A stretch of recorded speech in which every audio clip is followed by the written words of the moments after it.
Et ben quoi? On peut pas boire de coca maintenant au régime cétogène? C'est beaucoup trop strict ce régime, c'est beaucoup trop cadré. Les amis, bienvenue dans la télé-réalité de la cétose. Pour une vidéo un petit peu blabli-blabla aujourd'hui, donc si vous êtes pressé, c'est pas le moment de regarder cette vidéo parce qu'on veut parler de faut-il être strict en régime cétogène? Est-ce vraiment si strict que ça? Et on va aussi parler de mes objectifs du mois de mai, de la perte de poids, de la sèche, de tout ça. Donc voilà, c'est pas une vidéo essentielle, mais ça va être intéressant quand même. Donc n'hésitez pas à liker cette vidéo avant de continuer. Donc, je vois qu'il y a pas mal de gens qui réagissent à ce que je dis, un peu énervés ou un peu choqués, genre mais moi j'y arrive alors que je fais pas ce que tu dis, moi je perds du poids alors que je fais pas ce que tu dis, moi si, moi ça, et moi. Et je voulais répondre à ça. Parce que beaucoup de personnes pensent que je suis trop stricte, mais il y a une raison à ça, il y a même plusieurs raisons à ça.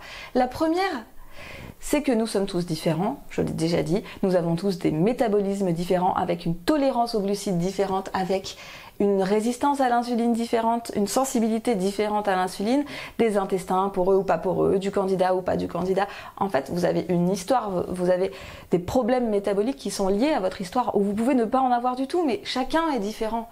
Et donc, si vous y arrivez à votre manière, c'est très bien, mais pour tous ceux qui n'y arrivent pas, pour tous ceux pour qui c'est compliqué, parce que certains problèmes métaboliques bloquent la cétoadaptation. Faut pas oublier que le régime cétogène, avant d'être un régime pour perdre du poids, c'est un régime pour résoudre les problèmes métaboliques. Et une fois qu'ils sont résolus, on peut s'adapter. Et une fois qu'on s'adapte, on peut perdre du poids.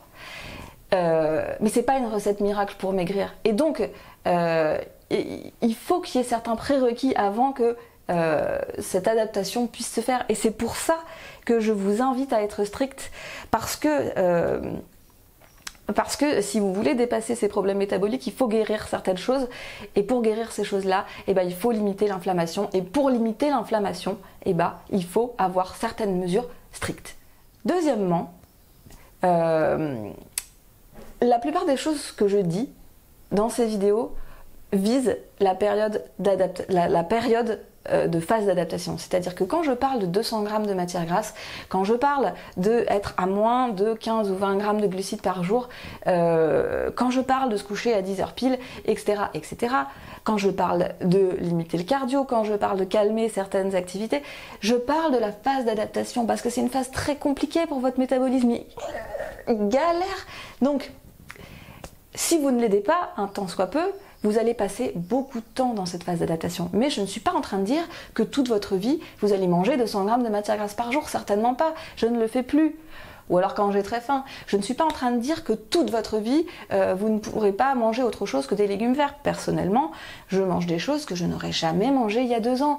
Je mange des poivrons, je mange des aubergines, je mange parfois des fruits rouges, ça m'arrive de manger des myrtilles, ça m'arrive de manger des fraises, en très petite quantité. Mais quand même, je ne l'aurais jamais fait avant. Ça m'arrive même de manger des baies de goji des fois. Parce que maintenant, mon métabolisme arrive mieux à gérer ces glucides-là parce que j'ai une meilleure tolérance, parce que voilà, ça fonctionne mieux. Je ne l'aurais pas fait avant. Donc vous allez voir. Et puis, je ne pèse plus mes aliments tout le temps. Il y a beaucoup de gens qui me disent « Mais non, mais moi, je ne veux pas me prendre la tête comme ça. » Non, vous ne vous prendrez pas la tête toute votre vie, mais il faut faire certains sacrifices pendant la phase d'adaptation. Mais aujourd'hui, je ne compte plus rien personnellement. Quand je vais manger à l'extérieur, je stresse pas parce que je n'ai rien besoin de compter. Je sais visuellement à quoi ressemble ma portion de viande. Mon corps sait ce que c'est que la dose de matière grasse dont il a besoin. Forcément, après 2 ans, franchement, si je ne le savais pas, ça serait un peu triste. Voilà. Et la troisième chose... Quand je reçois des mails de gens qui me disent « T'as vraiment une vie de merde », je rigole toujours parce que I'm so in love with my life. Je sais pas comment le dire autrement. Je suis refaite de ma vie. Je suis refaite de ma vie. Je suis extrêmement reconnaissante de tout ce que j'ai. Oui, certaines choses pourraient arriver qui seraient mieux, mais je suis déjà tellement contente de ce que j'ai. Si vous saviez comme je m'en tape de pouvoir ou de ne pas pouvoir manger certaines choses, je m'en tape. Je suis tellement heureuse comme je suis, vraiment. Donc vous pouvez continuer à m'envoyer ces messages, mais ça n'aura pas grand impact sur la suite. Voilà.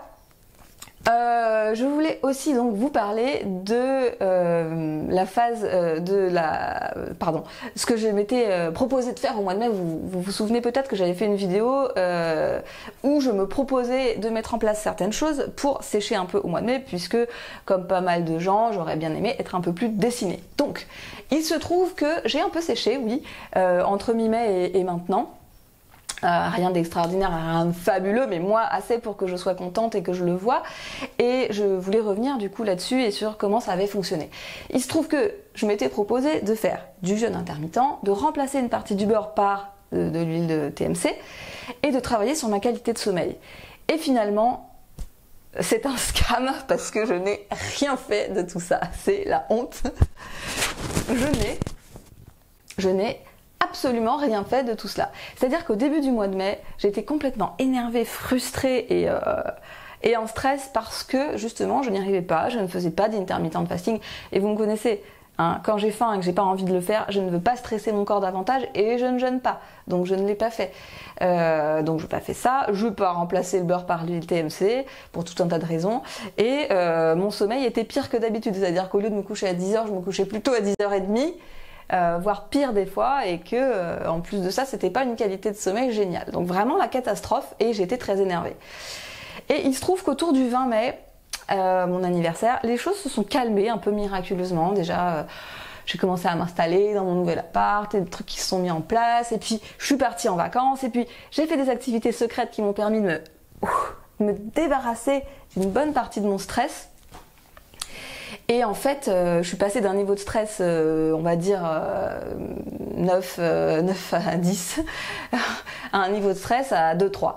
Et en fait, la clé du truc est là, c'est que mon corps a arrêté de produire des kilotonnes de cortisol et du coup de stocker. Vraiment, quand on est comme moi, avoir un profil un peu stress, un peu cortisol, et bah c'est difficile. On stocke ici et puis on n'arrive pas à perdre du poids et puis on s'énerve. Et en fait là, le fait de plus stresser, le fait de même plus y penser, c'est-à-dire que j'étais tellement calme que je n'avais plus rien à foutre. Ah pardon, on m'a dit que je disais un peu de gros mots. Je n'en avais pas grand-chose à faire de perdre ou de ne pas perdre de poids. Je m'en foutais en fait. Et du coup, ça faisait encore un stress en moins. Et il se trouve qu'en fait, un jour, en regardant dans la glace, je me suis dit, mais je crois que ça va un peu mieux là. Parce qu'en fait, j'avais arrêté d'en faire un problème. Et puis surtout, voilà, ce stress qui redescend, c'est vraiment très important. Donc quand je vous dis de travailler sur le stress, je déconne pas. Je le savais déjà avant, mais en fait, le fait de vivre en expérience comme ça m'a complètement... Je me suis dit, non mais, bien sûr quoi. Bien sûr, et il faut que je leur en parle. Ce truc de stress, c'est tellement un facteur bloquant. Donc s'il vous plaît, essayez de partir en vacances, essayez de lâcher les trucs qui vous... Enfin, lâcher prise sur les trucs qui vous énervent, lâcher prise sur les trucs qui vous tiennent un peu trop à cœur. Et ça ne veut pas dire de devenir laxiste, ça veut dire juste de arrêter de sans cesse en faire un problème. Et puis essayer de mettre en place des choses pour être juste plus calme et plus heureux dans votre vie. Je pense que ça améliore grandement l'adaptation et la perte de poids.